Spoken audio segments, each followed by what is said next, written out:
Bom dia, meus caros, boa tarde, boa noite ou boa madrugada, a depender da hora que você está estudando para o seu concurso público.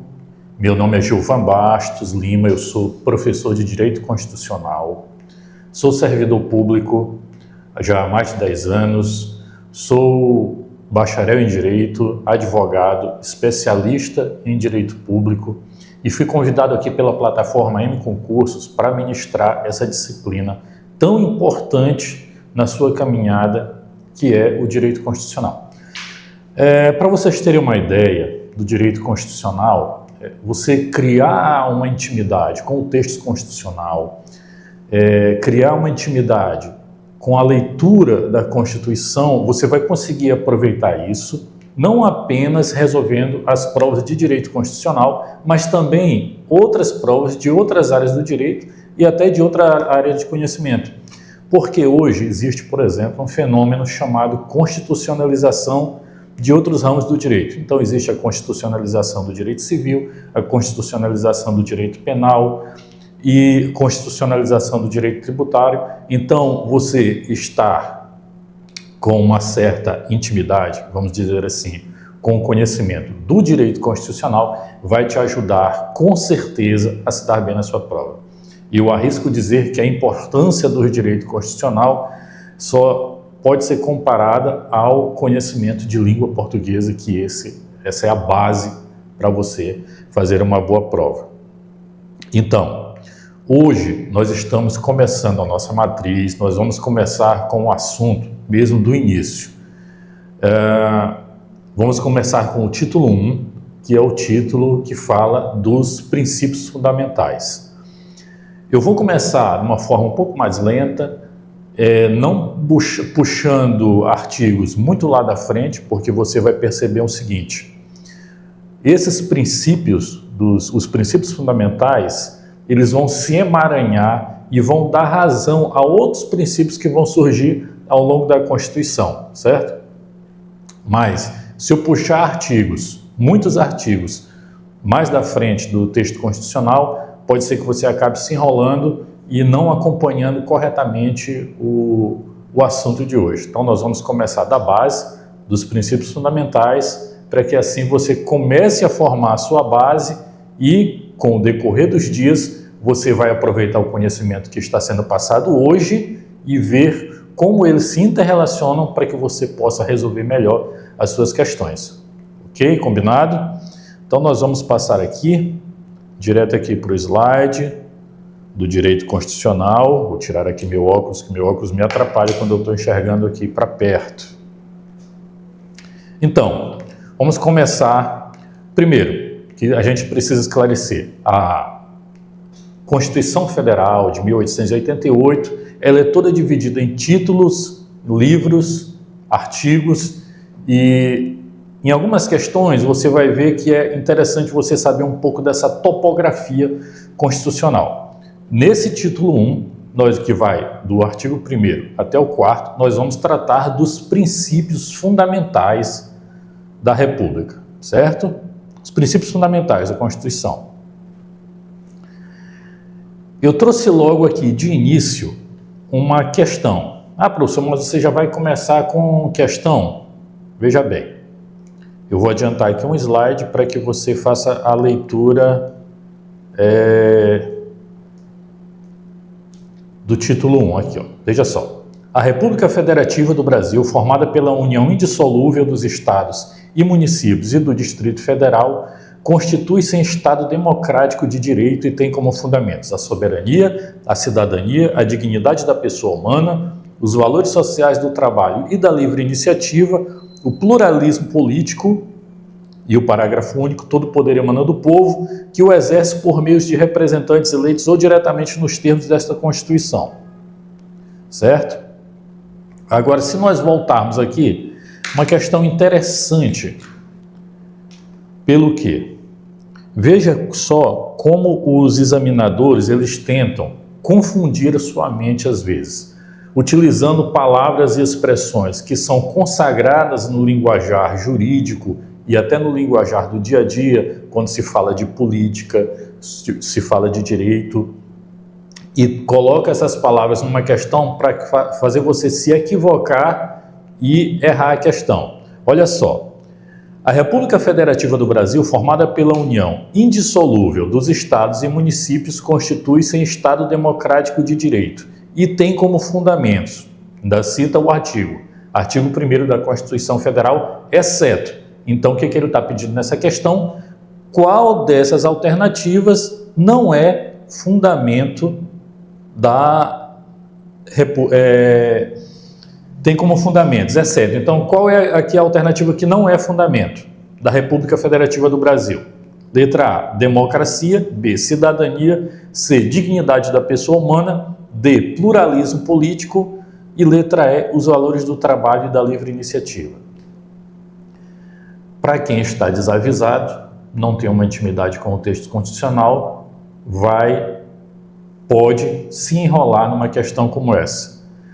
Porque, olha só, democracia, a própria cabeça do artigo já vai falar: a República Federativa do Brasil, formada pela união indissolúvel dos estados, constitui-se em Estado democrático de direito.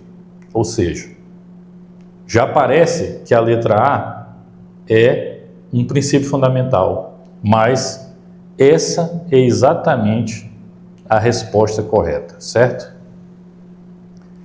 Então, qual é a resposta aqui? O único aqui que não é fundamento da República Federativa do Brasil é a democracia. Eu falo nessa questão aqui em específico. Os outros fundamentos, cidadania e dignidade da pessoa humana, pluralismo político e valores sociais do trabalho e da livre iniciativa, eles são princípios explícitos que estão elencados no artigo 1º. Então, veja só, a gente chega numa situação em que a gente precisa ter o conhecimento da lei seca para não cair nessa esparrela, não cair nessa armadilha de uma questão como essa, que é relativamente fácil, mas para quem tem o conhecimento da lei seca, da letra da lei. Voltemos então aqui para a leitura da Constituição. Artigo 1º. A República Federativa do Brasil, formada pela união indissolúvel dos estados, dos municípios e do Distrito Federal, constitui-se em Estado democrático de direito e tem como fundamentos, certo? E aí nós vamos elencar os fundamentos: soberania, cidadania, dignidade da pessoa humana, valores sociais do trabalho e da livre iniciativa, pluralismo político, e aí depois vamos passar ao parágrafo único. Esses fundamentos, vamos falar um pouco mais detalhadamente de cada um deles, tá bom? De princípio, é interessante a gente notar que a cabeça desse artigo já dá razão para uma série de conclusões aqui e também razão para que o examinador te questione uma série de coisas. Olha só, República Federativa do Brasil. E aí eu quero que você se atente bem para o slide aqui, para a tabela aqui que eu coloquei nesse slide, que mostra o seguinte: nós temos uma forma de governo, um sistema de governo, uma forma de Estado e um regime político. Qual é a nossa forma de governo? República. O sistema presidencialista, a forma de Estado, a federação e o regime político, a democracia. Tudo isso está explícito na cabeça desse artigo, certo? República Federativa, ou seja, nós temos aqui a nossa forma de governo. Qual seria a forma de governo alternativa? A república seria a monarquia. O Brasil já foi uma monarquia. Se você conhece um pouco de história do Brasil, vai lembrar primeiro e segundo reinados. Qual o sistema de governo brasileiro? Presidencialismo. Também o Brasil já foi uma república parlamentarista. Na verdade, nós já tivemos o sistema de governo parlamentarista em dois momentos distintos da história. Uma vez no segundo reinado e outra vez, se eu não estou enganado, no período que vai de 1961 a 1963, em que foi primeiro-ministro o insigne Tancredo Neves. Não sei se você se lembra dessa figura política, mas ele foi primeiro-ministro entre 61 e 63. Forma de Estado, federação, que fala são vários estados unidos, onde é proibido o direito de secessão, é vedado o direito de secessão, quer dizer, esses estados não podem se separar. Existe também a forma unitária, onde não há essa autonomia política e administrativa dos estados ou províncias, no caso, certo? Hoje nós adotamos a federação. E o nosso regime político é a democracia. Em alternativa a esse regime político, existem os regimes autoritários e autocráticos, certo? Aqui seria interessante, eu não coloquei no slide, eu vou tentar escrever aqui para vocês.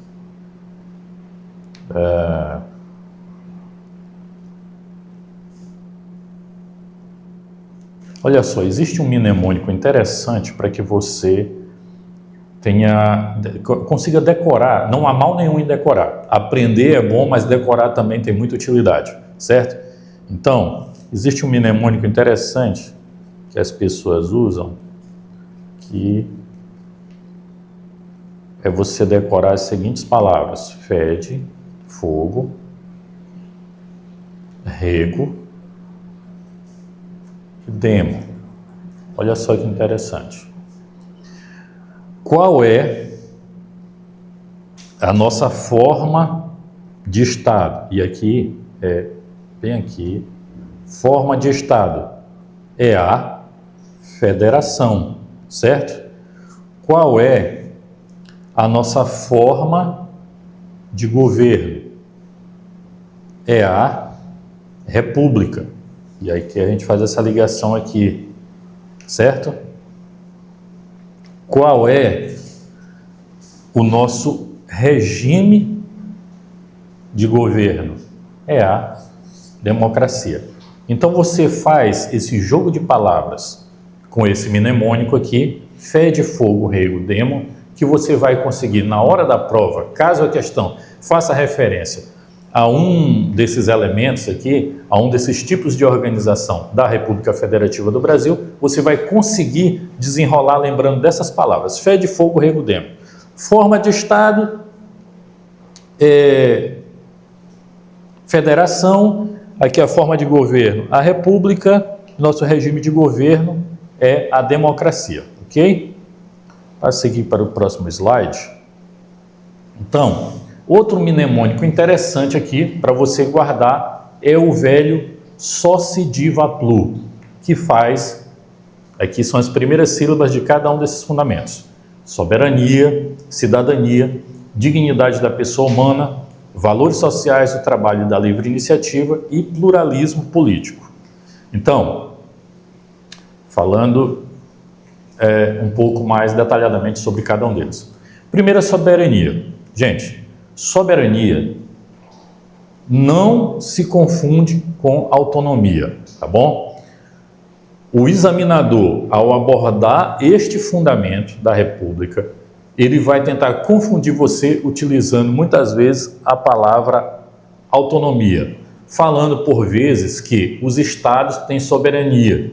Os estados, e eu digo os estados membros da federação, eles não têm soberania. Eles têm autonomia política administrativa, o que é algo diferente. Soberania quem tem é a república, é outra coisa, certo? Então, a gente tem que ficar atento para esse jogo de palavras que o examinador pode utilizar para tentar confundir a sua cabeça e te fazer errar a questão. Então, lembre, soberania quem tem é a república. Estados e municípios e Distrito Federal têm autonomia. É algo diferente, tá bom? Cidadania.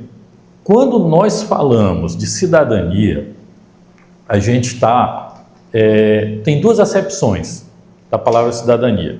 A palavra cidadania ela tem uma acepção mais ampla, que no caso seria o direito de ter acesso a direitos, certo? Seria você estar inserido na sociedade de uma forma justa, onde você possa ter direito à liberdade, direito à propriedade e uma série de outros direitos básicos e fundamentais que o cidadão deve ter. Entretanto,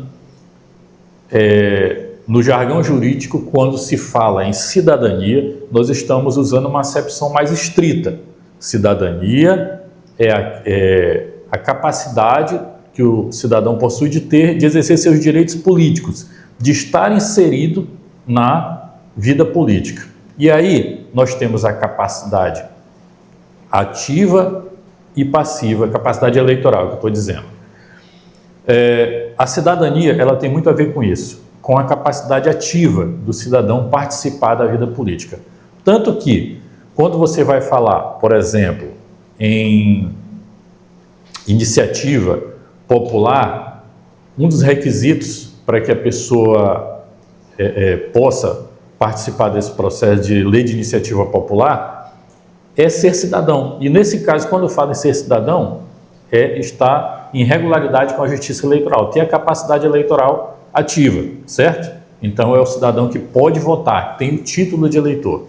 A gente pode buscar também uma acepção histórica da palavra cidadania. Por exemplo, cidadão na Atenas antiga, na Grécia antiga. Vamos tomar, por exemplo, a cidade de Atenas, que é um dos maiores exemplos que o Ocidente pegou para se inspirar nesses ideais republicanos e de democracia. A cidadania. Quem era cidadão em Atenas? Os cidadãos eram atenienses, eram pessoas maiores de 18 anos, filhos de atenienses. Escravos, pessoas de classes mais populares, não eram considerados cidadãos. Aqui a gente também tem uma acepção mais ampla e outra mais estrita. Só que nós já superamos essas restrições, vamos dizer, geográficas, financeiras, para incluir no conceito de cidadania o maior número de pessoas, tá bom? Dignidade da pessoa humana. Esse é o núcleo e base para a criação de manutenção dos direitos humanos. A dignidade da pessoa humana, ele vai servir como base para a criação de uma série de outros princípios.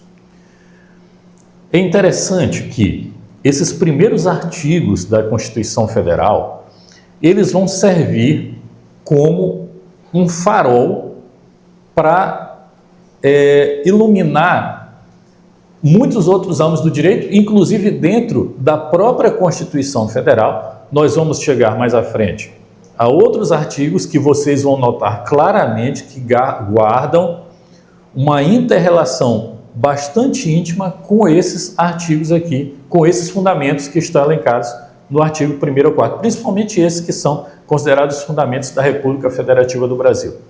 Dignidade da pessoa humana. Você pode também chegar, por exemplo, a uma questão de prova que afirme que dignidade da pessoa humana é um princípio absoluto. Está equivocado, está errado. Não existe direito absoluto no ordenamento jurídico brasileiro. Nem mesmo, para vocês terem ideia, nem mesmo direito à vida é absoluto, porque a pena de morte, ela é possível no ordenamento jurídico brasileiro, desde que nós estejamos em uma situação de guerra. É possível a pena de morte. No dia a dia, normal, nas condições normais de temperatura e pressão, a pena de morte é absolutamente vedada. Mas existe uma situação em que a pena de morte ela é permitida. Ou seja, nem mesmo o princípio da proteção à vida é absoluto. Há também o princípio da dignidade da pessoa humana não é absoluto.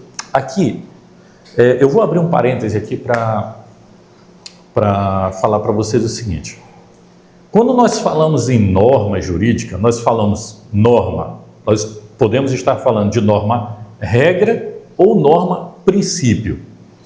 As normas regras, vamos dizer, os artigos de lei que estão aí postos, elas podem sofrer um conflito.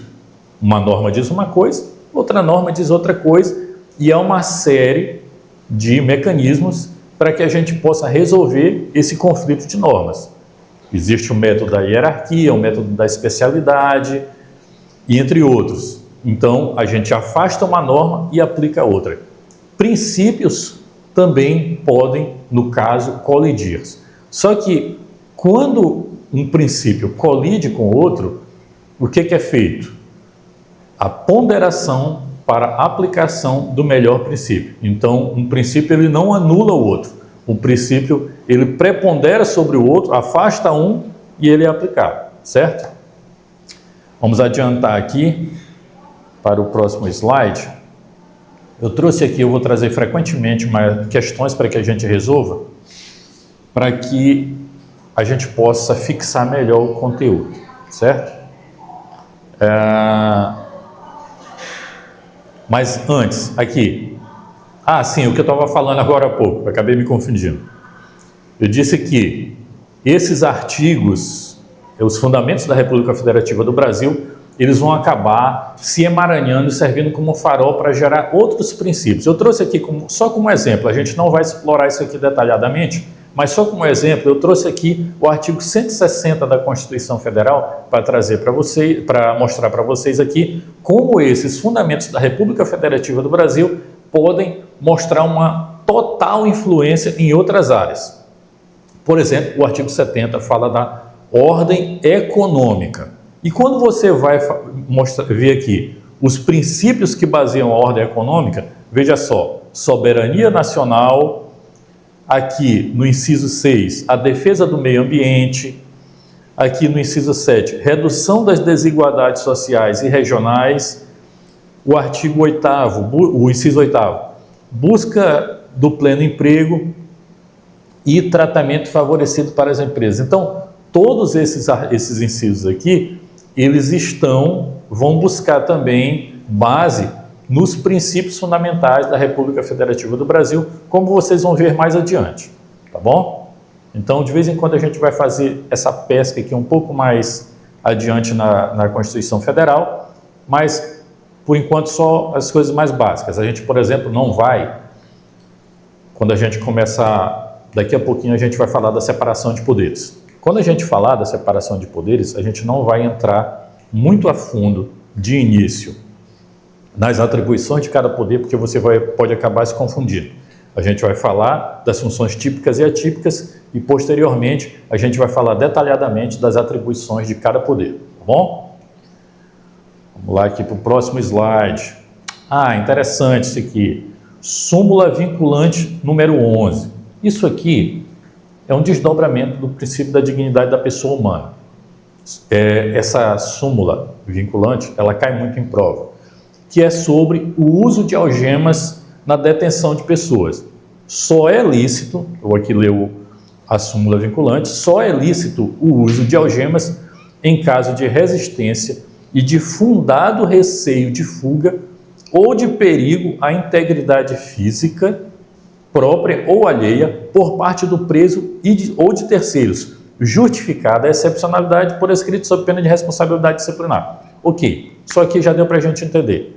Quando é que é lícito que o agente da lei utilize algemas para deter alguém? Em caso de perigo para si próprio ou para uma pessoa alheia, resistência ou receio de fuga. Isso aqui é um mnemônico que é muito usado quando as pessoas lembram dessa súmula vinculante, é a sigla PRF, certo? Então você lembra disso. Quando é que pode usar a algema? PRF. Perigo para si próprio ou para outro, receio de fuga, certo? E resistência. Perigo, resistência ou receio de fuga. Então essas são as hipóteses de uso de algema. Existe também uma outra súmula, que eu estou lembrando aqui, que é a súmula vinculante número 56, que a gente pode caracterizar como desdobramento, como consequência do princípio da dignidade da pessoa humana, como consequência deste fundamento, que é a súmula vinculante 56, que diz o seguinte, que não é, e aqui eu vou simplificar o máximo possível para vocês, que não é possível colocar uma pessoa em um regime prisional mais gravoso se não houver o local adequado para que ele cumpra a pena descrita na sentença. Então, se, por exemplo, a pessoa é sentenciada a cumprir uma pena em um determinado regime prisional, mas não tem o local adequado para que ele cumpra, pelo princípio da dignidade da pessoa humana, não é possível colocar essa pessoa em um estabelecimento prisional de regime mais severo, certo? Então, e aí vai depender de cada caso para que se solucione, para que se verifique qual a solução melhor naquele caso em questão, ok? Valores sociais do trabalho da livre iniciativa. Aqui eu coloquei uma tabela também, para que vocês vejam, tirem print se quiserem, e memorizem e pensem sobre ele. Quando a gente está falando de valores sociais do trabalho e da livre iniciativa como fundamentos da República Federativa do Brasil, nós estamos vendo claramente que o Brasil não é um país comunista. Livre iniciativa, característica de regimes capitalistas, de ordens econômicas do capitalismo. Obviamente, nós podemos entrar, mas não vamos nos perder numa digressão para falar sobre direitos sociais, não nesse momento, mas na função social, da propriedade privada e uma série de coisas que economias mais atuais, mesmo capitalistas, estão aplicando para diminuir desigualdade. Eu quero que você se concentre aqui neste fundamento. Valores sociais do trabalho da livre iniciativa. O que é o valor social do trabalho? Quando nós estamos falando de valor social do trabalho, nós estamos falando de dar ao trabalhador o valor para que ele não permaneça em uma situação de penúria, certo? Para que ele tenha acesso a direitos, para que ele tenha acesso ao, como eu coloquei aqui, ao mínimo existencial. Então, quando a Constituição Federal coloca os valores sociais do trabalho como fundamento da República, o que ela quer garantir? O mínimo existencial, o acesso à cidadania, ao exercício da cidadania, a inclusão do trabalhador nos processos sociais e a dignidade do trabalhador. Quando nós falamos de dignidade, nós estamos falando do trabalhador para que ele tenha férias remuneradas, para que ele tenha uma folga remunerada, para que ele tenha uma jornada de trabalho que não seja exaustiva, para que ele possa, enfim, com aquilo que ele consegue ganhar com o seu trabalho, ter acesso a uma vida digna, certo? E quando, de outro lado, quando a Constituição elenca como fundamento os valores sociais da livre iniciativa, e aqui é que eu falo que o Brasil é uma república capitalista, ele está falando exatamente do lado do empreendedor, do empresário, certo? Livre iniciativa é característica de países capitalistas. Então, o que a Constituição Federal quer garantir aqui ao empresário, ao empreendedor, é desenvolver negócios e atividades econômicas, a liberdade para a fixação de preços, a competição justa e a inovação e a geração de empregos. Então, o Estado, ele pode até intervir no domínio econômico, mas isso só acontece, na verdade, essa é a exceção à regra. A regra é a livre iniciativa.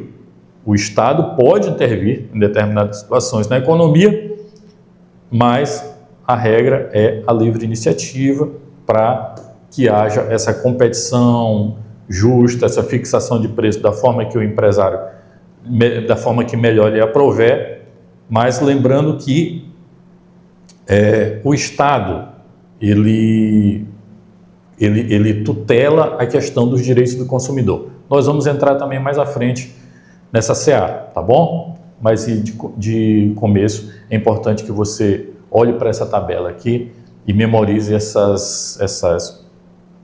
pense sobre essas situações aqui, sobre o que seria, sobre o que são os valores sociais do trabalho e da livre iniciativa. E aí nós vamos entrar aqui no fundamento que é o pluralismo político. Não caia na pegadinha que confundir pluralismo político com pluripartidarismo. Nós vamos falar só mais desse aqui para encerrar a aula. Pluralismo político tem uma acepção muito mais ampla. Pluralismo político significa que o Estado permite que uma série de ideias possam conviver democraticamente. Por exemplo, existem correntes políticas que contam contra o pluripartidarismo, que acham que deveria haver um partido único, ou que não deveria haver partidos. Todas essas concepções do que deveria ser a vida pública, elas recebem guarida dentro da Constituição Federal ao permitir o pluripartidarismo. Então, o pluripartidarismo, ele é a possibilidade de que diferentes ideais, sejam políticos, sejam sociais, eles convivam harmonicamente dentro de um debate saudável de ideias. Fique atento para que, ao explorar essa questão, o examinador não te pegue no contrapé a utilizar com esse plu, e aí esse é que é o problema do mnemônico. Por exemplo, só se diva plu, e aí você olha essa palavra, pluripartidarismo, e vai lá e marca que é certo. Não, plu é de pluralismo político, não de pluripartidarismo, tá bom? Nós vamos encerrar aqui essa aula e no início da outra aula nós começaremos aqui com o parágrafo único ainda do artigo 1º, para falar sobre a divisão de poderes, tá bom? Sobre o poder, enfim, vamos deixar para a próxima aula, que é uma aula bastante interessante. Eu me despeço aqui, até a próxima, valeu!